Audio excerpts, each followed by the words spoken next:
Selamat pagi Bapak Ibu Saudara yang dikasihi Tuhan Yesus Kristus. Selamat kita menikmati sarapan rohani yang menyehatkan tubuh, jasmani dan rohani kita. Pada pagi hari ini saya akan memberikan judul Memahami Jalan Tuhan. Adalah tidak mudah memahami dan mengerti jalan-jalan Tuhan. Karena tak mampu memahami jalan Tuhan, kita sering memaksakan kehendak kita, kemauan kita, rencana kita. Tetapi kita tidak mentaati kehendak Tuhan. Kita tidak mengikuti rencana dan jalan-jalan Tuhan.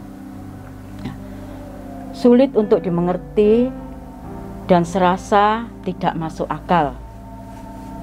Sehingga orang yang terfokus pada hal-hal duniawi merasa kecewa, bersungut-sungut, seperti bangsa Israel. Di mana bangsa Israel sudah banyak ditolong Tuhan, tetapi mereka sering tidak mengikuti jalan Tuhan. Di dalam Mazmur 106 ayat 7 sampai 9 dikatakan, nenek moyang kami di Mesir tidak mengerti perbuatan-perbuatanmu yang ajaib. Tidak ingat besarnya kasih setiamu, tetapi mereka memberontak terhadap yang maha tinggi di tepi laut Teberau. Namun diselamatkan mereka oleh karena namanya untuk memperkenalkan keperkasaannya. Dihardiknya laut Teberau sehingga kering. Di bawahnya mereka berjalan melalui samudera raya seperti melalui padang gurun. Sekalipun bangsa Israel telah mengecap perbuatan-perbuatan Tuhan yang ajaib, yang perkasa, tetapi mereka belum juga mengerti jalan-jalan Tuhan. Di dalam Mazmur 25 ayat 10 dikatakan, segala jalan Tuhan adalah kasih setia dan kebenaran bagi orang yang berpegang pada perjanjiannya dan peringatan-peringatannya. Di sini segala jalan Tuhan penuh dengan kasih setia. Bagi siapa? Bagi orang-orang yang berpegang teguh kepada perjanjian Tuhan. Nah, Bapak, Ibu, Saudara yang kasih Tuhan, artinya Dia menyertai jalan kita. Dia menyertai langkah-langkah hidup kita. Apa yang kita lakukan dan yang kita perbuat di sini, kita tidak mudah memahami setiap jalan Tuhan. Alkitab katakan di dalam Yesaya 55 ayat 8 dan 9. Yesaya 55 ayat 8 dan 9. Sebab rancanganku bukanlah rancanganmu dan jalanmu bukanlah jalanku. Demikian firman Tuhan. Seperti tingginya langit dari bumi, demikian tingginya jalanku dari jalanmu dan rancanganku dari rancanganmu. Bapak Ibu yang dikasihi Tuhan, jelas dikatakan segala rencana, rancangan manusia di sini rancangan dan rencana Tuhan itu melebihi dari rencana dan rancangan manusia. Bagaimana supaya kita dapat memahaminya jalan Tuhan? Maka diperlukan ketundukan hati, sikap hati benar pada firman Tuhan, berpegang pada perintah Tuhan, maka kita akan temukan berkat-berkat yang besar, berkat-berkat yang luar biasa. Dengan melakukan ketaatan setiap kehendak Tuhan, maka kita dimampukan hari-hari ini. di mana situasi yang saat ini mungkin mencekam, membuat kita takut, membuat kita parno.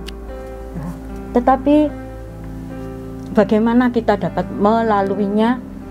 Bukan karena kekuatan atau gagah kita, melainkan Roh Kudus Tuhan yang menopang kita untuk mengerjakan segala sesuatu, dan Roh Kudus memberikan kekuatan. Mari kita terbuka di hadapan Tuhan. Mungkin hidup kita hari-hari ini ada hal-hal yang tak berkenan. Mungkin kita sering bernegosiasi dengan perintah Tuhan. Masa sih Tuhan? Enggak mungkin Tuhan. Menjadi orang yang membangkang akan kehendak Tuhan. Tuhan Yesus akan meluruskan jalan kita, dan Tuhan Yesus memberikan janji-janjinya, dan janji-janji Tuhan Yesus itu tidak pernah gagal. Di dalam 2 Petrus 3 ayat 9 dikatakan, 2 Petrus 3 ayat 9, Tuhan tidak lalai menepati janjinya, sekalipun ada orang yang menganggapnya sebagai kelalaian. Tetapi ia sabar terhadap kamu, karena ia menghendaki supaya jangan ada yang binasa, melainkan supaya semua akan berbalik dan bertobat. Janji Tuhan tidak pernah lalai. Di mana saat-saat di perjalanan hidup kita menghadapi kerikil, batu, dan membuat kita sering mencucurkan air mata, membuat kita merasakan ketidakberdayaan. Tetapi tadi firman Tuhan mengatakan, janji Tuhan itu Tuhan tidak pernah lalai. Supaya apa? Supaya kita dapat menghadapi semuanya itu.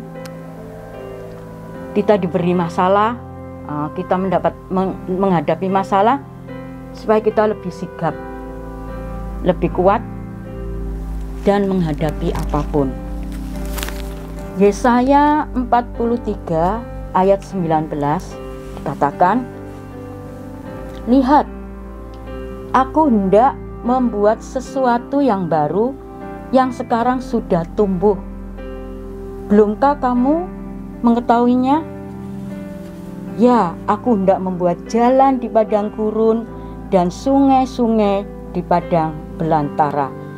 Sungguh indah janji Tuhan ini, di mana Tuhan sudah membuat sesuatu yang baru, yang sudah muncul, tumbuh. Dan itu supaya kita memandang apa yang dijanjikan Tuhan, di mana jalan Tuhan adalah damai dan sejahtera. Diciptakan Tuhan jalan, sungai-sungai di padang belantara. Mungkin kesulitan di sekitar kita membuat kita tidak ada jalan keluar, tetapi ada satu jalan yang memberikan dan menuntun kita adalah firman Tuhan, di mana rencana Tuhan di dalam hidup kita, ya, walaupun kita tidak mengerti semua jalan Tuhan, tapi satu hal kita percaya, ada rencana Tuhan yang indah buat setiap kita yang selalu takut akan Tuhan. Kalau kita tidak mengenal jalan-jalan Tuhan, kita tidak akan memiliki pengalaman rohani, pengalaman iman, berjalan bersamanya, dimana kalau kita mengikuti dari jalan Tuhan, kita tidak akan bisa melihat keindahan di balik semuanya itu. Dimana di balik semua jalan-jalan Tuhan sepertinya sulit, sukar kita lalui, di baliknya ada apa? Ada sukacita, ada damai yang begitu besar, dimana Tuhan nyatakan bagi setiap hidup kita. Proses yang dibentuknya buat kita itu untuk mendatangkan kebaikan bagi kita semua. Mari kita berjalan sesuai dengan rencana, rancangan yang Tuhan sudah sediakan buat kita, anak-anaknya yang tetap berharap dan bersandar kepada Tuhan. Jalan-jalan yang kita lalui di depan kita mungkin menakutkan, tetapi janji Tuhan akan tetap menyertai kehidupan kita. Demikian renungan pagi. Selamat pagi, selamat beraktivitas, tetap jaga prokes. Immanuel, Tuhan beserta kita.